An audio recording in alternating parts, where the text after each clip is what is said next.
is on gender disparities in clinical practice, but more specifically about how women are being underrepresented in clinical trials.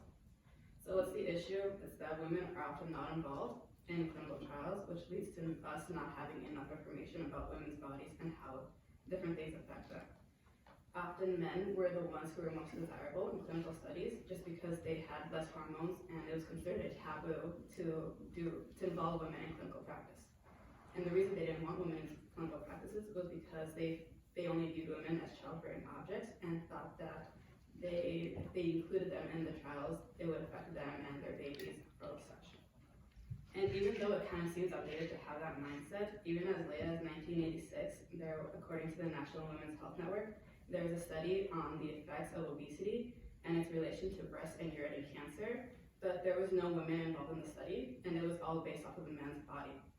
And that's kind of an issue because they obviously just missed the hormones and the connections that actually affect women, and they kind of just ignored all of that. So what other effects does this have? It affects the women not getting the proper diagnosis, not getting the proper treatment, and that being misdiagnosed. For example, in heart attacks, women and men's symptoms are really different.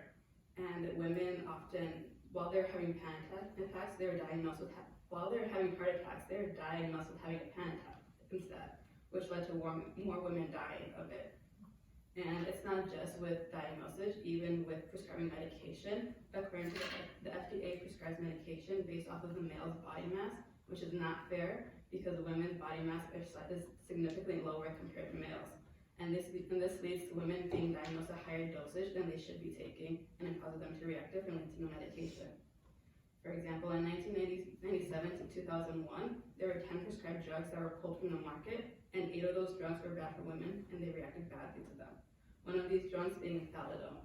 And according to the National Institution of Health, women who were pregnant were taking thalidomide, and when they gave birth to their babies, all of their babies were born with limb deformities. So what can we do as a result of this? There has been progress done. Congress passed the National Institution of Health Revitalization Act of 1993, which led for women to be involved more in clinical studies. However, I feel like there still needs to be something done. Clinical trials need to include more data on what the different reactions between male and women are. And more specifically, they need to include more people of color into these data, because otherwise we're just going to keep repeating the same process. Women are going to keep getting misdiagnosed, and there will not be enough solutions to help them.